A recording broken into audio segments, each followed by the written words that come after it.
सभी को जय मसीह की। आज हम पढ़ेंगे प्रकाशित वाक्य 9। जब पांचवें स्वर्गदूत ने तुरही फूंकी तो मैंने स्वर्ग से पृथ्वी पर एक तारा गिरता हुआ देखा और उसे अथाह कुंड की कुंजी दी गई। उसने अथाह कुंड को खोला और कुंड में से बड़ी भट्टी का सा धुआं उठा और कुंड के धुएं से सूर्य और वायु अंधकारमय हो गए। उस धुएं में से पृथ्वी पर टिड्डियां निकलीं और उन्हें पृथ्वी के बिच्छुओं की सी शक्ति दी गई। उनसे कहा गया कि ना पृथ्वी की घास को, ना किसी हरियाली को, ना किसी पेड़ को हानि पहुँचाए, केवल उन मनुष्यों को हानि पहुँचाए जिनके माथे पर परमेश्वर की मोहर नहीं है। उन्हें लोगों को मार डालने का तो नहीं, पर 5 महीने तक पीड़ा देने का अधिकार दिया गया। और उनकी पीड़ा ऐसी थी जैसे बिच्छू के डंक मारने से मनुष्य को होती है। उन दिनों में मनुष्य मृत्यु को ढूंढेंगे और ना पाएंगे, और मरने की लालसा करेंगे और मृत्यु उनसे भागेगी। उन टिड्डियों के आकार लड़ाई के लिए तैयार किए गए घोड़ों जैसे थे, और उनके सिरों पर मानो सोने के मुकुट थे, और उनके मुंह मनुष्यों के जैसे थे। उनके बाल स्त्रियों के बाल जैसे और दांत सिंहों के दांत जैसे थे।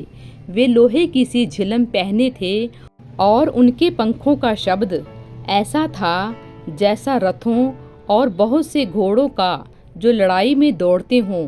उनकी पूँछ बिच्छू की सी थी और उनमें डंक थे, और उन्हें 5 महीने तक मनुष्यों को दुख पहुँचाने की जो शक्ति मिली थी वह उनकी पूँछों में थी। अतः कुंड का दूत उन पर राजा था। उसका नाम इब्रानी में अबदोन और यूनानी में अपुल्योन है।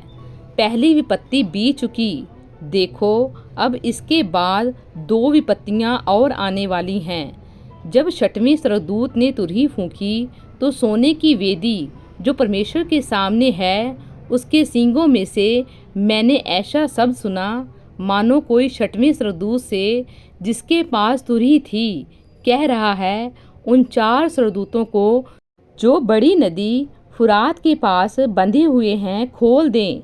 वे चारों दूत खोल दिए गए जो उस घड़ी और दिन और महीने और वर्ष के लिए मनुष्यों की 1/3 मार डालने को तैयार किए गए थे।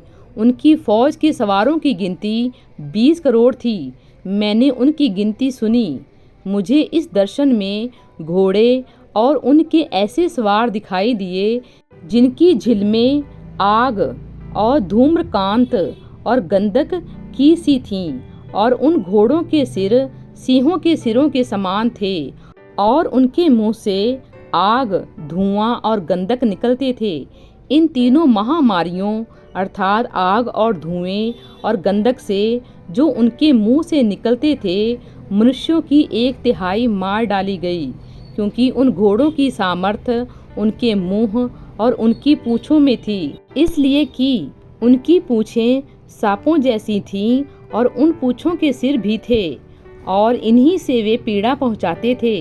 बाकी मनुष्यों ने जो उन मरियों से ना मरे थे, अपने हाथों के कामों से मन ना फिराया कि दुष्ट आत्माओं की और सोने और चांदी और पीतल और पत्थर और काठ की मूर्तियों की पूजा ना करे, जो ना देख, ना सुन, ना चल सकती हैं, और जो खून और टोना और व्यभिचार और चोरी उन्होंने की थी, उनसे मन ना फिराया।